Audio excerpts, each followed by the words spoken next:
ओम शांति। मैं अभी जब आ रही थी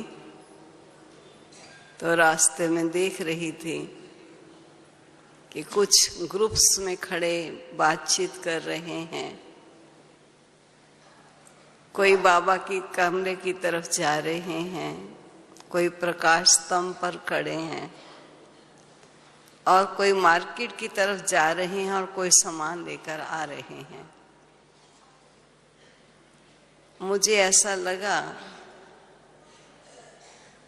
कि जब बाप दादा अव्यक्त वतन से आकर हम बच्चों से मिलते थे बहुत शुरू में, तो उस समय बहुत बच्चे एकत्रित आ जाते थे। लेकिन हमारे बड़े दीदी जी जो इस यज्ञ के प्रारंभ में एडिशनल एडमिनिस्ट्रेटिव हेड रहे, वे कभी भी किसी को भी क्लास के समय पर इधर से उधर घूमता हुआ नहीं देखना चाहते थे और फौरन कहते थे सबको बुलाओ और सब आकर क्लास में बैठे। जब क्लास चल रही है तो फिर क्लास में ना आकर अपनी नई नई क्लासेस करने के लिए क्यों इधर उधर खड़े हैं। तो मैंने तो कुछ नहीं कहा, लेकिन मुझे केवल दीदी जी की याद आई और मैं देख रही हूं अभी आने शुरू हुए हैं। क्योंकि बाबा सदा कहते हैं जो समय जिस चीज का है उस समय अगर वो कार्य किया जाता है तो वो कार्य से शोभित होता है। अगर जिस समय जो कार्य करना है उससे भिन्न कार्य कोई किया जाए तो वो कार्य से शोभित नहीं होता है। मानो यहाँ कमेंट्री से कितनी अच्छी योग की अनुभूति अनुभवी आत्मा अपने अनुभव के आधार से करा रही थी, लेकिन कुछ बाबा के बच्चे अपने ही मेहनत में लगे हुए थे। तो मुझे आया क्यों नहीं ये भी सब अंदर आ जाते तो इतना सुंदर अनुभव कर पाते। जिस पर जब इन्होंने मुझे ये कहा कि मैं साकार बाबा मम्मा की पालना में भी पली, तो मुझे बाबा के उस समय के बोल याद आए जब हमको हमारी बड़ी दादियां सुनाया करती थी कि एक बार मधुबन नहीं सिंध हैदराबाद में जब बाबा ने कहा कि बच्चों को याद का अभ्यास निरंतर करना चाहिए, तो अपनी एक आदरणीय दादी जी जिन्होंने अपना जीवन संपूर्ण रूपेण इस यज्ञ में अर्पित कर दिया था, वो ऊपर कमरे में चली गई और वहां निरंतर योग की भट्ठी लगा ली। बाबा क्लास करा रहे थे क्लासरूम में। बाबा को ऐसा लगा कि आज ये बच्ची यहाँ है नहीं, तो बाबा ने चारों तरफ देखकर कहा कि आज वो बच्ची जो ऊपर गई थी, मैं नाम नहीं बता रही, वो बच्ची कहाँ है। तो किसी ने कहा कि बाबा उन्होंने भट्ठी का प्रोग्राम रखा हुआ है और वो ऊपर भट्ठी कर रही है। तब बाबा ने कहा किसी ने समय पर उनको खाना पानी सब चीजें पहुंचाई कि नहीं पहुंचाई। कुछ ने पहुंचाई थी, कुछ नहीं भी पहुंचाई थी। तो बाबा ने कहा बुलाओ उस बच्ची को नीचे, कहो बाबा बुला रहे हैं। तो बुलाने पर वो नीचे आ गई। तो बाबा ने उन्हें यही कहा कि बच्ची तुम ऊपर बैठकर क्या कर रही थी। कहा बाबा को याद कर रही थी। बाबा ने कहा बाबा तो नीचे आया हुआ था, मुरली सुना रहा था। और तुम ऊपर किसको याद कर रही थी? तो वो चुप सी हो गई, क्या कहे उस समय बाबा को। तब इस बात पर ही मैं आपको यही बात बताना चाहती हूं, क्योंकि जब संगठित योग है तो उस समय वो योग के वाइब्रेशंस ना योग लगाने वालों का भी योग लगा देंगे। इसलिए ये बहुत बड़ा सहयोग केवल मात्र इतनी बड़ी योगियों की इस सभा में ही अनुभव किया जा सकता है, अन्यथा इतनी बड़ी सभा योगियों की आपको कहीं भी प्राप्त नहीं हो सकती। और ऐसे समय का लाभ ना उठाकर हम अपना अलग बैठकर योग करें, ये भी वास्तविकता नहीं होती। और दूसरी बात, बाबा ने ये भी कहा कि मुझे मेरे घर में याद करो।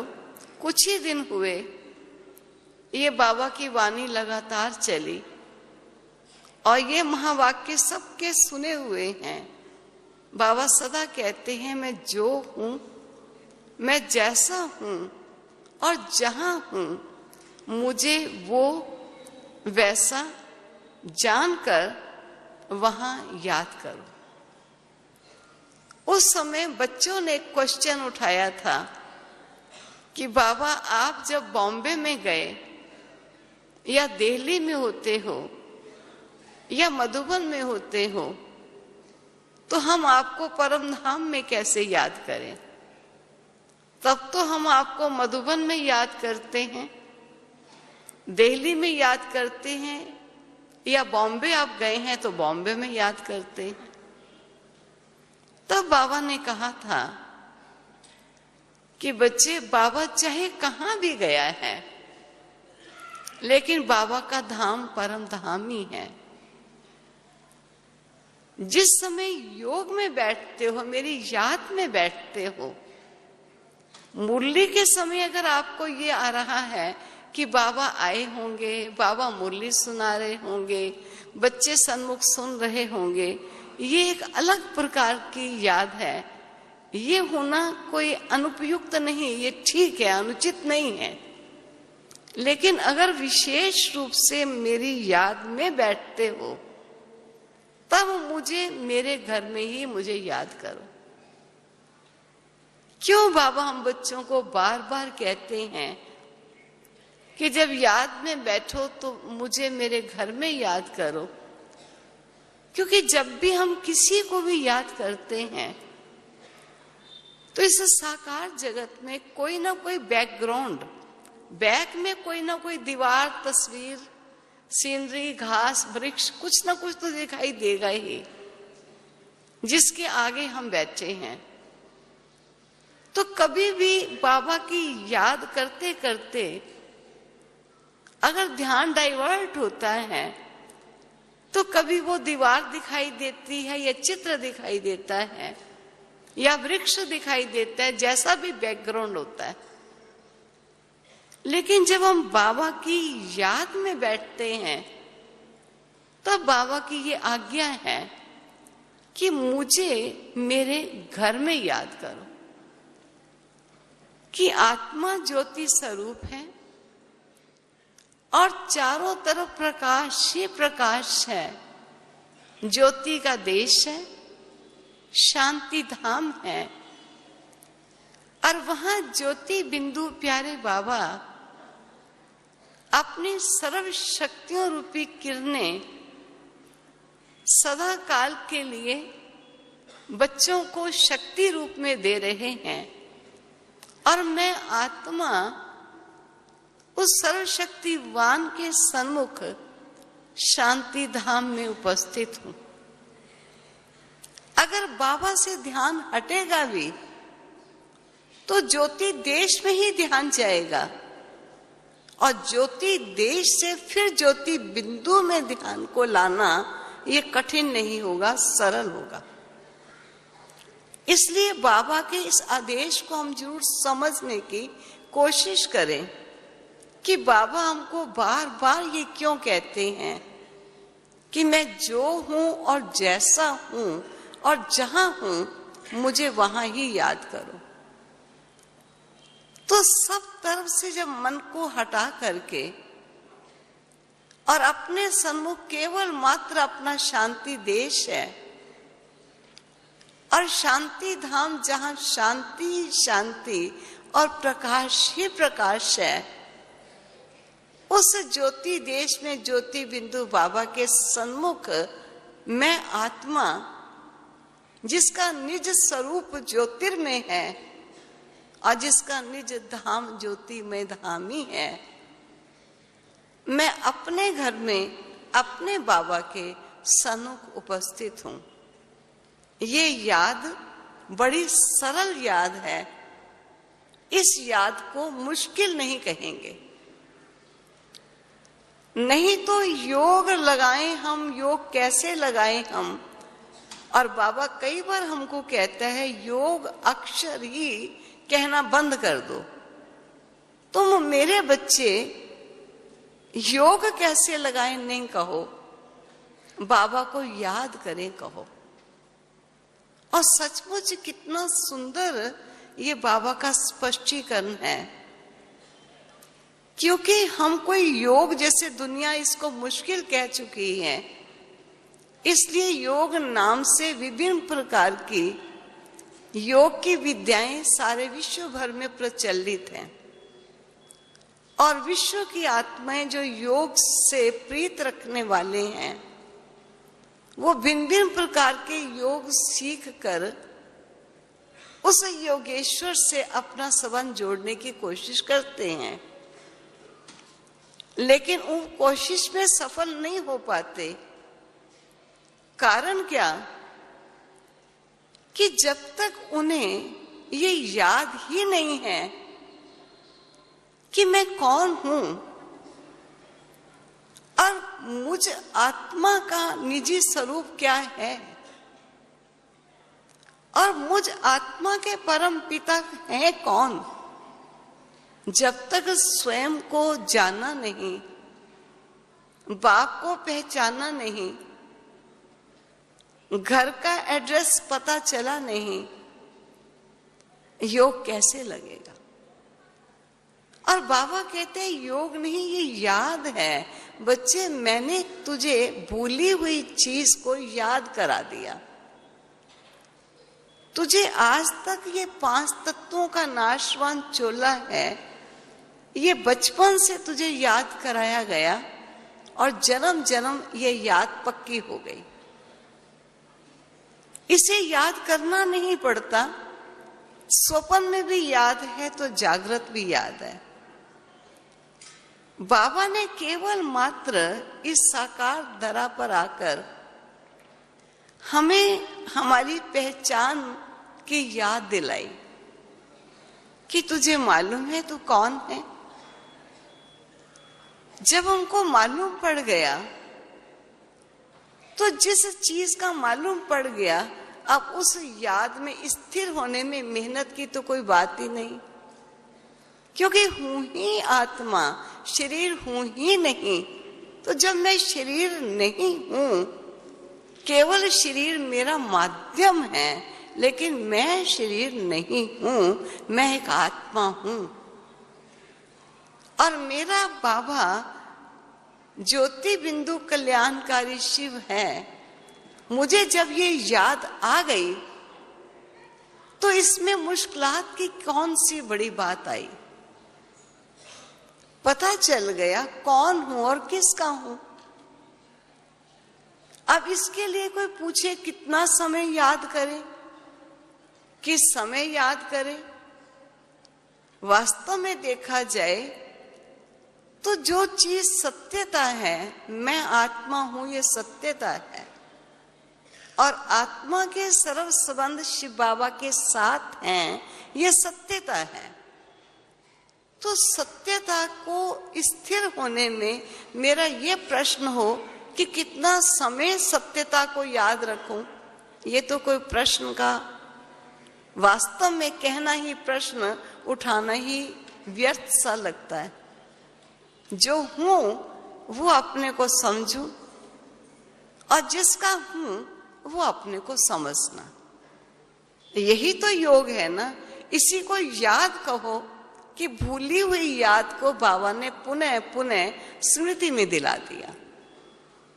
जिसका मैं एक एग्जाम्पल देती हूं कि एक इंसान बैठा है, कोई भी आपका संबंधी, बच्चा, घर में कुछ भी है, लेकिन बड़ा चुप या किसी सोच में बैठा है, ऐसा लग रहा है आपको। आप उसको पूछते हो क्यों आज ऐसे चुप चुप क्यों बैठे हो?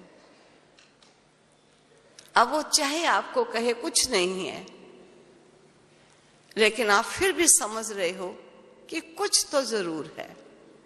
ये जो ऐसे बैठा है अवश्य कुछ है। आप फिर कहते हो बताओ तो सही क्या है, आज ऐसे कैसे बैठे हो?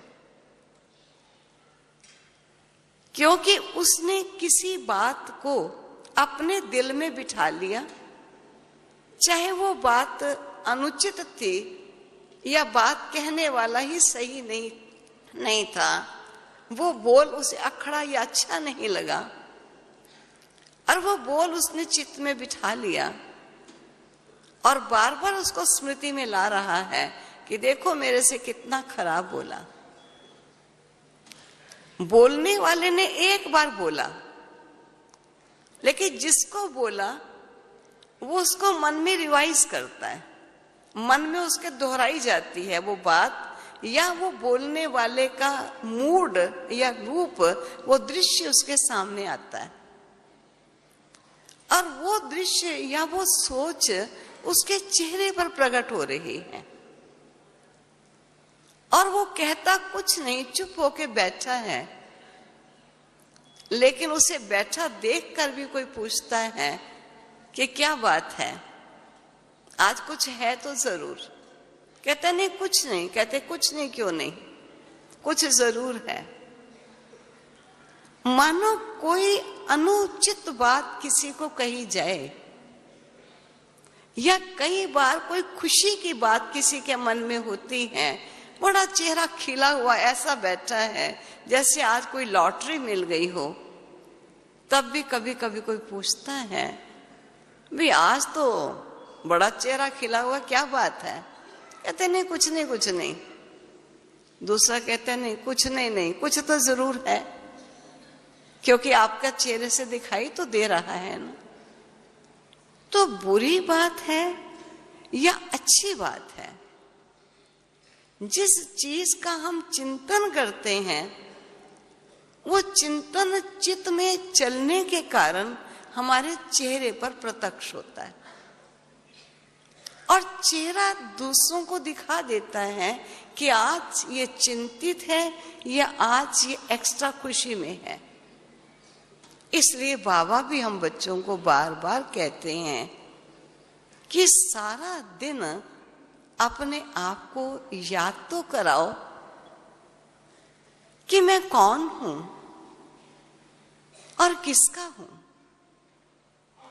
क्योंकि आधा कल्प नहीं कहेंगे, पूरे कल्प से ही इस स्मृति की नेचुरल स्टेट चाहे आधा कल्प थी, लेकिन इसकी स्मृति विस्मृत हो चुकी हुई थी। अब विस्मृत स्मृति को फिर से स्मृति में लाना, उसके लिए उसका बार बार चिंतन करने की आवश्यकता होती। तो पुनः पुनः अपने स्वरूप को स्मृति में लाए, अर्थात स्वरूप को याद कर बाबा के संबंध को याद करना, इसी का नाम ही तो योग है।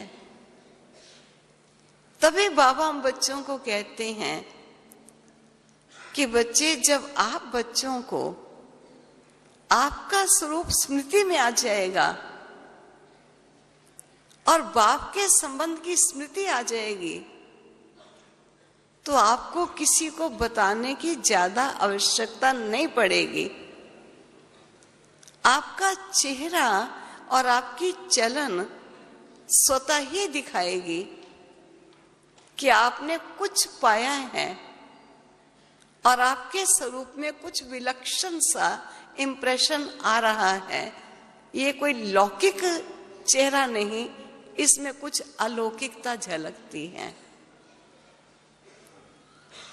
तो जब दुनिया के दुख गम की बातें हमारे प्रत्यक्ष हो जाती हैं चेहरे से, और बाबा का ज्ञान चिंतन करें, अपने वास्तविक स्वरूप का चिंतन करें, प्यारे बाबा के संबंधों का चिंतन करें, तो क्या वो चित्त पर बैठ जाने वाली बात, और जिसका रिपीट होता होता चित्त पर बैठता है, कोई भी बात अंदर बैठती अंदर लगती तब है जब उसका बार बार चिंतन होता है।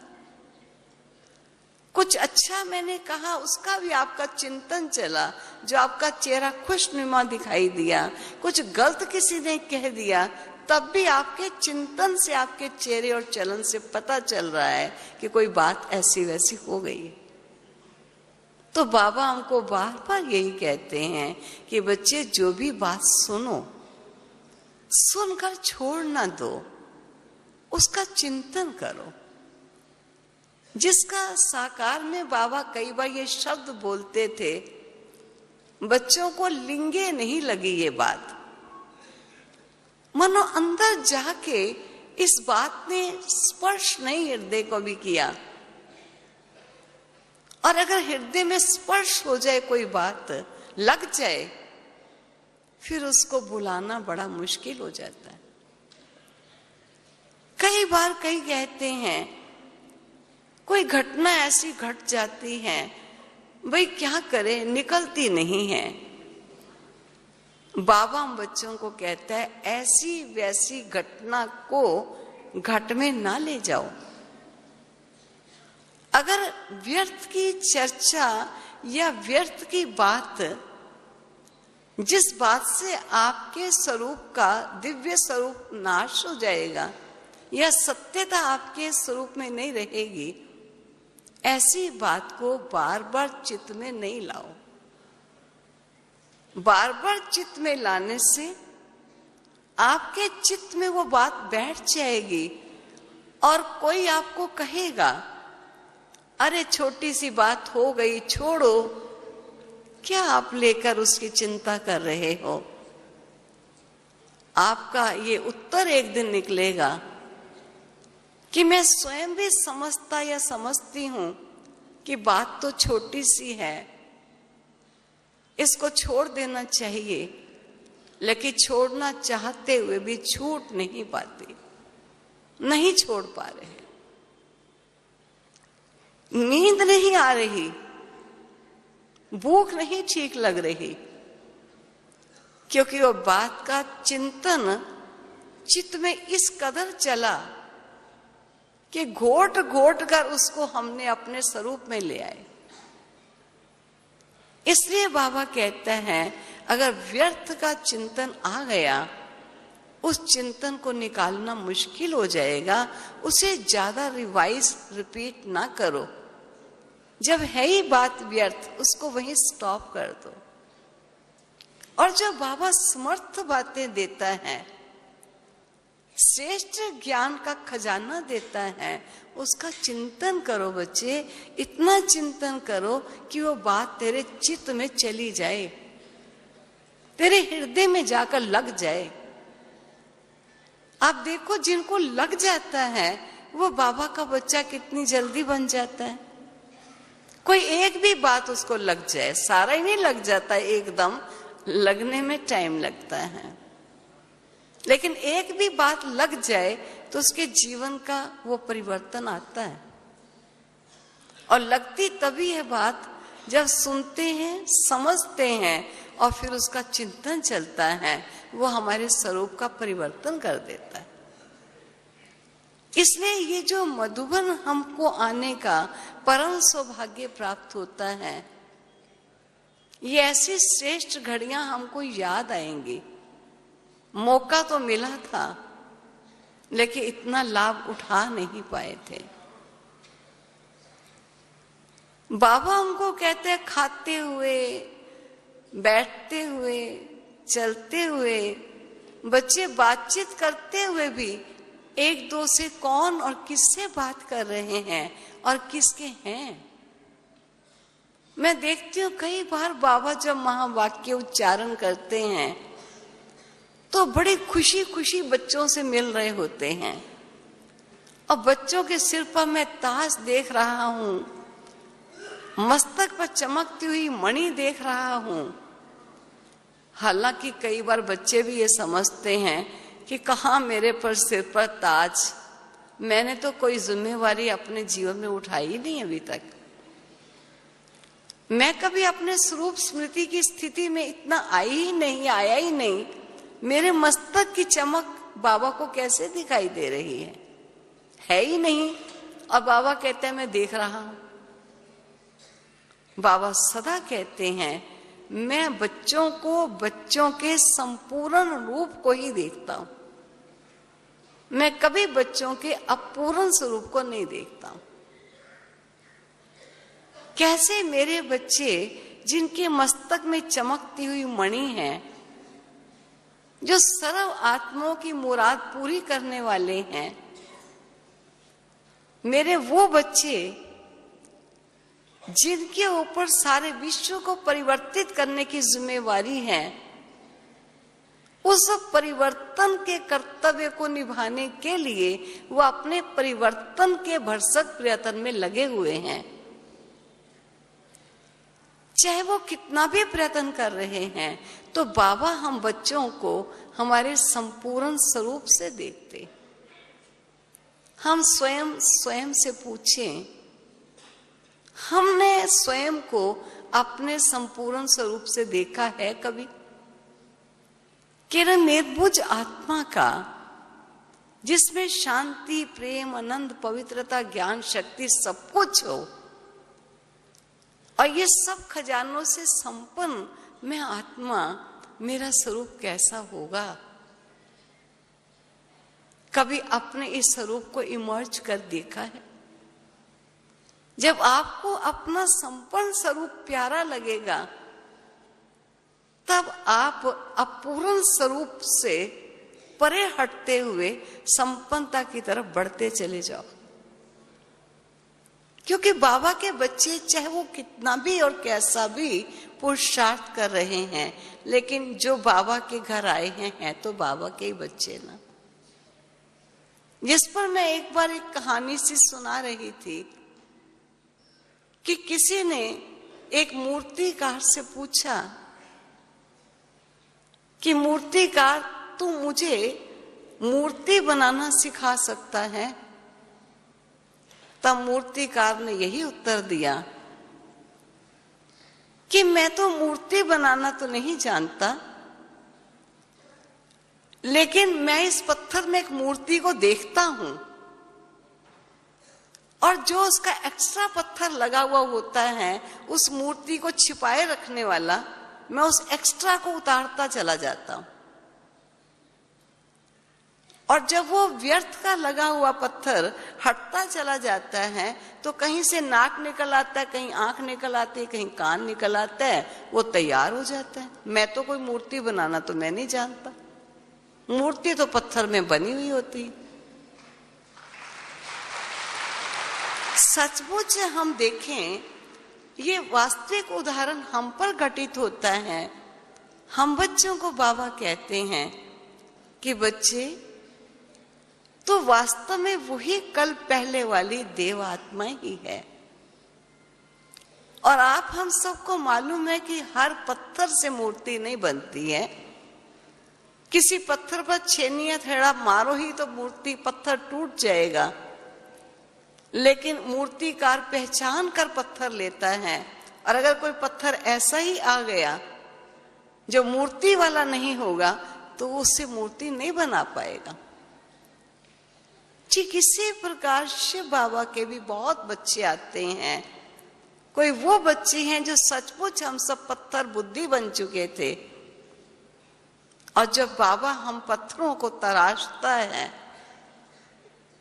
समझ देता है, सत्यता बताता है, हमें हमारा ओरिजिनल रूप दिखाता है, तो जो वो मूर्तिमान बच्चे थे कभी, वो पुनः उस स्वरूप में निखरते चले आते हैं। और जो कभी वो मूर्ति बने नहीं, जैसी मूर्ति बनाना चाहते हैं, वो पत्थर उस मूर्तिकार से परे हट जाता है।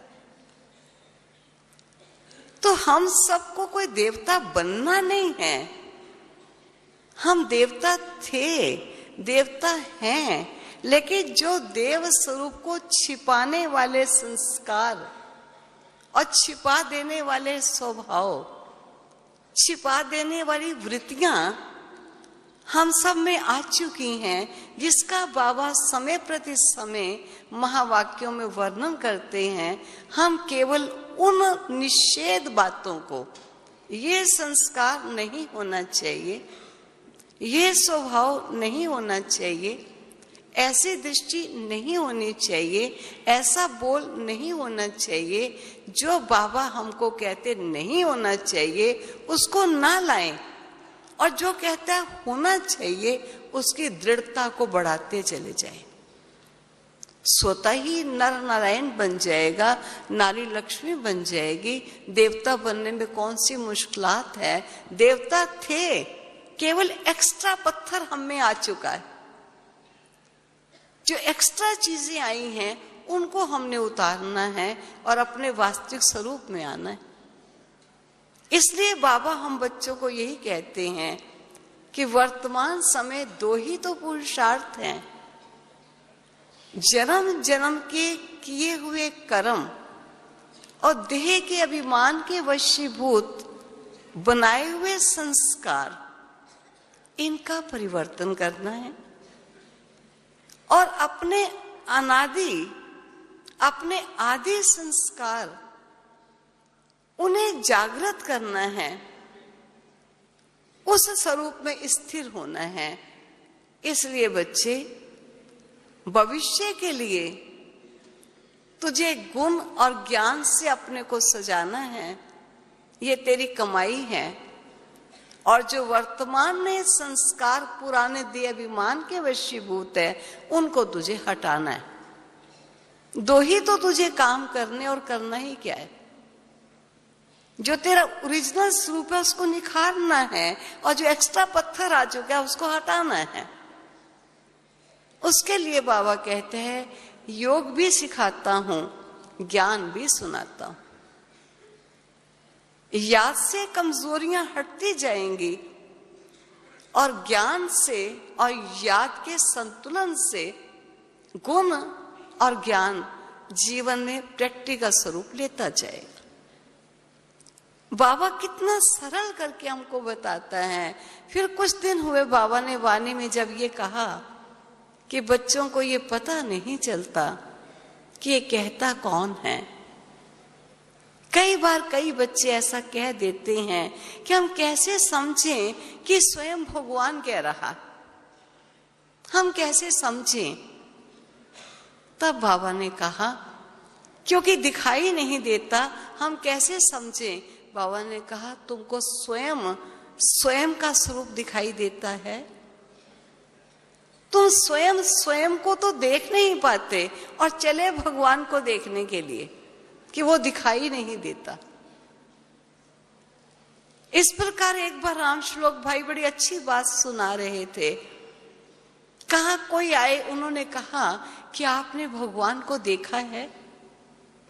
क्योंकि भगवान को देखने के चरम चक्षु तो नश्वर चीजों को देख सकते हैं, अनश्वर अविनाशी को देखने के लिए ये नाशवान नेत्र काम नहीं करते।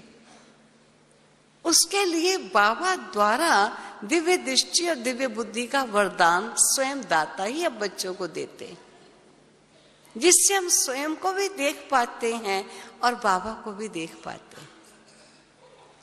तो राम श्लोक भाई सुना रहे थे, क्योंकि उनका थोड़ा सा बात मजाक के रूप में लेते हैं। तो किसी ने आकर कहा कि क्या आप कहते हो ये ईश्वरीय विश्वविद्यालय है, आपने भगवान को देखा है? तो उन्होंने कहा हाँ, हमने देखा है।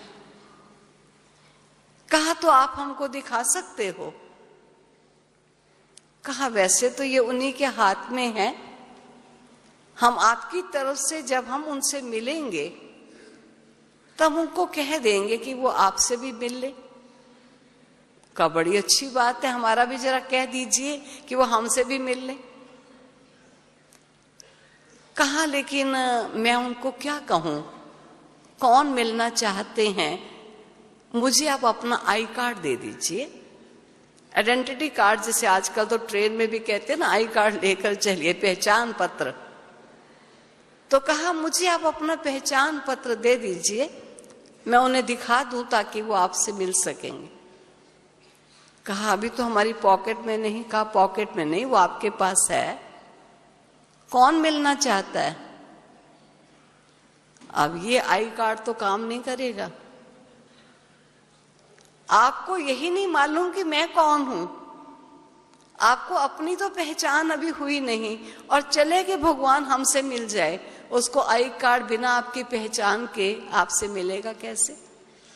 अब पहचान तो वास्तव में देखा जाए ये आई कार्ड नहीं, हमारी पहचान जो बाबा ने हमें हमारे स्वरूप की समझ दी, ये हमारा आई कार्ड है। और जब तक हम अपने स्वरूप स्मृति में स्थिर नहीं होते और हम ये कहें हमें बाबा का अनुभव हो जाए, सोचिए बाबा का अनुभव कैसे होगा। बाबा ने बड़ी अच्छी अच्छी बातें कही हैं। बच्चे संग का परहेज रखो अगर बाबा से मिलना है। हम कहते हैं हमारा कोई बुरा संग नहीं है, हम किसी ऐसी वैसी सोसाइटी में बैठते ही नहीं, लेकिन हमको बाबा ने बता रखा है कि परमानेंट आपका एक ऐसी कंपनी है जिस कंपनी के अंदर हमेशा ही आप उस कंपनी में रहते, उसके बिना रहते ही नहीं, जबकि वो कंपनी झूठी है। झूठ के संग में हमेशा रहो और आपको जी हमारी संगत तो बहुत अच्छी है, ऐसी बात नहीं है। अब झूठ की संगत कौन सी है? क्योंकि जो चीज नाशवान है उसे झूठा कहा गया है। ये देह नाशवान है, ये झूठी है, और आत्मा इस झूठे के संग के बिना रह ही नहीं सकती।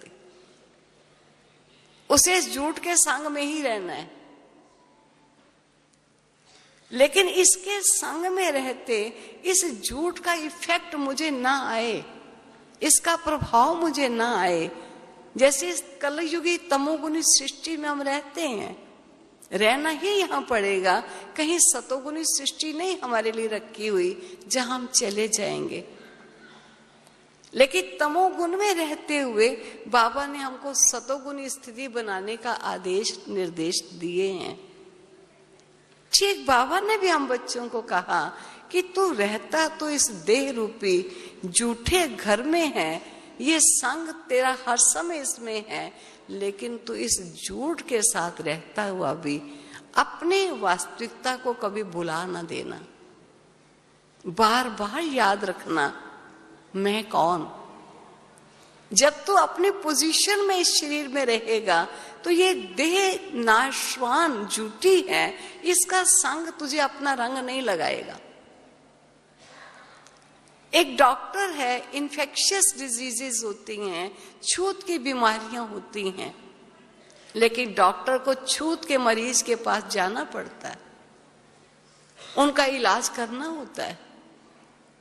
लेकिन डॉक्टर उस हॉस्पिटल में अपना प्रिकॉशन, अपनी सेफ्टी, अपनी सुरक्षा, जिससे कि वो छूत की बीमारी उसे ना लग सके, वो पहले अपना ध्यान रख लेता है, फिर वो छूत की बीमारी के पेशेंट्स के पास जाता है।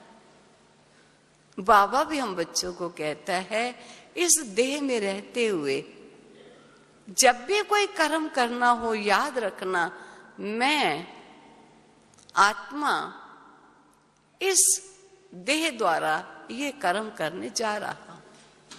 अपने पोजीशन को नहीं भूलना। और ये तो केवल तेरे कर्मचारी हैं, कार्यकर्ता हैं। मैं स्त्री हूं, मैं पुरुष हूं, मैं डायरेक्टर हूं, मैं पुलिसमैन हूं, मैं ऑफिसर हूं, मैं व्यापारी हूं। सारा दिन तेरी ये स्मृति, और फिर तो कहे कि मेरा योग नहीं लगता, तेरा योग लगेगा कहां से? संग तो सारा दिन देह का रहा, मैं ये हूं, मैं ये हूं, मैं नानी हूं, मैं दादी हूं, मैं पिता हूं, मैं माता हूं, जब ये स्मृति तेरी इतनी परिपक्व हो चुकी है और तू अपने स्वरूप की स्मृति में कितनी देर रहती है। जब आत्मा अपने स्वरूप में जितना जितना परिपक्व होती चली जाती है, उतना देह में रहते भी वो देह से न्यारी है। उसे देह में रहते भी देह के संग का रंग नहीं लगता, बल्कि आत्मा अपना रंग इस देह की कर्म इंद्रियों पर लगाती है। उसका एक एक अंग जिसका गायन है, कमल हस्त, चरण कमल, नैन कमल, मुख कमल, प्रत्येक कर्म इंद्री शुद्ध होती चली जाती। तो बाबा हम बच्चों को ये तरीके बताता है कैसे अपने जीवन को श्रेष्ठ चिंतन में लाओ। और होता क्या है कि हम श्रेष्ठ चिंतन की बजाय कुछ व्यर्थ चिंतन में ज्यादा चले जाते हैं। स्व की विस्मृति हो जाती है, व्यर्थ के चिंतन में चले जाते हैं। जहां 4 शब्दों से काम बनता है, वहां हम 10 शब्द ना बोले हमें चैन नहीं आता, कईयों की वो नेचर हो जाती है।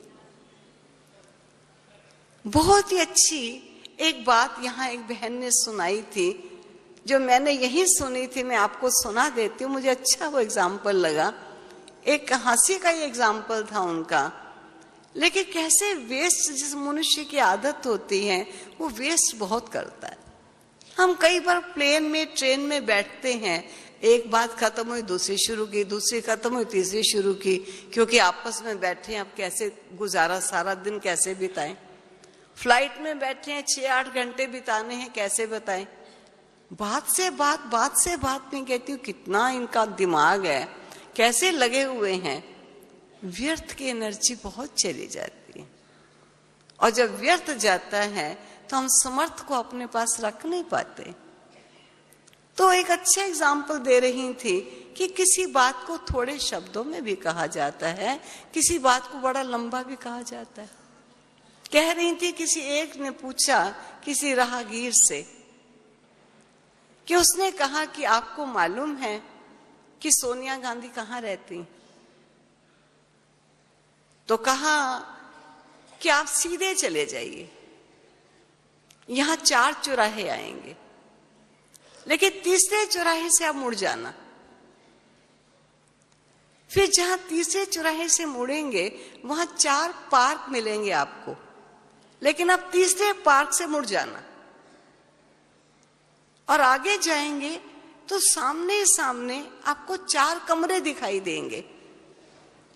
आप 4 कमरे में से तीसरे कमरे से मुड़ जाना, और तीसरे कमरे से मुड़ने पर आपको 4 अटैची पड़ी हुई दिखाई देंगी। उसमें तीसरी अटैची को खोलना, और तीसरी अटैची में एल्बम पड़ी हैं, उसमें बहुत सी एल्बम है। अब तीसरी एल्बम को खोलना, और उसके अंदर मेरी माँ का चित्र है। मैं अपनी माँ की कसम खा के कहता हूं, मुझे नहीं मालूम सोनिया गांधी कहाँ रहती। अब देखो बात क्या है, लेकिन उस बात को करने का लहजा क्या है। भाई इतनी सी बात कहनी है तो आप जरा कह दीजिए ना भी मुझे नहीं मालूम, या किसी अन्य से पूछ लीजिए आपने क्या चौराहे और क्या पार्क और क्या अटैची और क्या कमरे सारे गिना दिए, और कहना यही है कि मुझे मालूम नहीं एड्रेस कौन सा है। तो हम जो हंसते हैं तो हम कई बार अपने ऊपर भी हंसते हैं कि हम भी कई बार ऐसे व्यर्थ में कर लेते हैं। मैं कई बार देखती हूँ, कभी किसी माता को कहते हैं भी कल वहां जाना है, इतने बजे चले जाएंगे तो फायदा है, थोड़ी देर से जाएंगे तो चीज नहीं मिलेगी, मिलेगी तो जो चाहिए वैसी नहीं मिलेगी। कहेंगे हाँ ठीक है दीदी वहां चले जाए ना, टाइम से जाइए, और नहीं तो नहीं मिलेगी, नहीं मिलेगी। जाना तो टाइम से चाहिए ना दीदी, हाँ टाइम से चाहिए, फिर मिलेगी नहीं, नहीं फिर मिलेगी नहीं, फिर जाना भी तो फालतू हो जाएगा ना, जाना भी फालतू, फिर जाना मैं समझती टाइम से जाए तो ठीक है। अरे बाबा जी हो गई बात, काफी हो गया। हाँ अब उनकी नेचर है, आप उनको कहो तो वो भी हंसती हैं, मैं कहती हूँ कईयों की नेचर है ऐसे ऐसे बोलते हैं, वो भी हंसती हैं, अच्छा दीदी ऐसे बोलते हैं, और वो स्वयं ही बोलती हैं, उन्हें नहीं पता चलता। तो बाबा भी हम बच्चों को कहता है, कई बच्चों ने ऐसी आदतें अपनी बना ली हैं कि अपनी आदत का उन्हें पता नहीं चलता। इसलिए हम कभी किसी की कमी और कमजोरी तो देखते हैं, लेकिन हमको अपनी कमी और कमजोरी की तरफ भी अटेंशन देना जरूरी है। बाबा कई बार कहता है, दूसरे को देखने की नजर बड़ी तेज है, लेकिन नजदीक की नजर बच्चों की कमजोर हो जाती। इस नजर को भी हमें तेज करना है, हमें स्वयं को स्वयं का निरीक्षण करना है। मान लीजिए आपने किसी को कोई अच्छी बात कही, लेकिन आप ये समझते हो मैंने जो कहा वो सत्य कहा, श्रेष्ठ कहा और लाभदायक कहा, लेकिन आपकी बात को स्वीकारा नहीं गया और किसी ने आपकी बात को रिजेक्ट भी कर दिया, कोई कीमत नहीं दी, आपको बड़ा कष्ट होता है कि मैंने बात ठीक कही, सत्य कही, वैल्यूएबल बात कही, और देखो मेरी बात की कैसी सुनी अनसुनी कर ली। आपकी मनोस्थिति में कुछ परेशानी सी आती है। हम क्यों ना ये समझ जाएं कि हर मनुष्य की अपनी अपनी लाइकिंग होती, अपनी अपनी पसंदगी होती। कोई किस बात को पसंद करता है, कोई किस बात को पसंद करता है। अगर मेरी किसी चीज को या मेरी किसी बात को किसी ने पसंद नहीं किया और आप कहते हो मैंने ठीक कहा, अच्छा कहा, उपयुक्त कहा, तो फिर आपको चिंता या चिंतन क्यों चल रहा है? आप अपनी अच्छाई की वैल्यू दूसरों से डलवाना, उस वैल्यू को वैल्यूएबल समझते हो चीज को, आपको अपनी चीज पर अगर विश्वास है तो फिर आपकी मनोस्थिति खराब क्यों होती है? इसलिए जो सत्यता है उस सत्यता में हमेशा रहे। मान लीजिए आपने किसी को अच्छी बात कह दी, अच्छी बात अच्छी ही होती है, लेकिन किसी परिस्थिति में वो अच्छी बात अच्छी नहीं है, उस मौके पर वो बात अच्छी नहीं है। जैसे मैं कभी कभी एग्जाम्पल देती हूं कि सब कहते हैं भाई राम जी का नाम सत्य है, कहते हैं ना राम नाम सत्य है, और अगर किसी की शादी में जाकर कहें जी राम नाम सत्य है, आगे आगे चल पड़ो को जी राम नाम सत्य है, तो आपको पकड़ के बाहर निकाल देंगे, ये आया कौन और कहां से आया। आप कहेंगे मैंने कोई गलत काम किया क्या? मैंने राम नाम सत्य है, असत्य तो नहीं, मैंने यही तो कहा, लेकिन मौका मौका बात बात को देखा जाता है, किस समय कौन सी बात कहनी उपयुक्त है और किस समय वो बात कहनी नहीं उपयुक्त है, उसको थोड़ा देखा जाए। और मान लीजिए मैंने उपयुक्त भी कही और मेरी बात की किसी ने वैल्यू नहीं जानी है, कोई बात नहीं, अच्छी बात आपने कही, आपकी मनोस्थिति अच्छी रहे, आज नहीं तो कल आपकी सत्यता जो होती है, वो यूनिवर्सल ट्रुथ जो होता है, वो कभी नाश नहीं होता। आज नहीं उसकी कदर हुई तो एक दिन उसकी कदर जरूर हो जाएगी। इसलिए अपनी वैल्यू किसी से ना डलवाएं, हम अपनी वैल्यू स्वयं बनाएं। भाई मुझे आज्ञा मिली है, नेक्स्ट क्लास की दीदी हमारी आ चुकी है, इसलिए मुझे यहीं स्टॉप करना है। ओम शांति।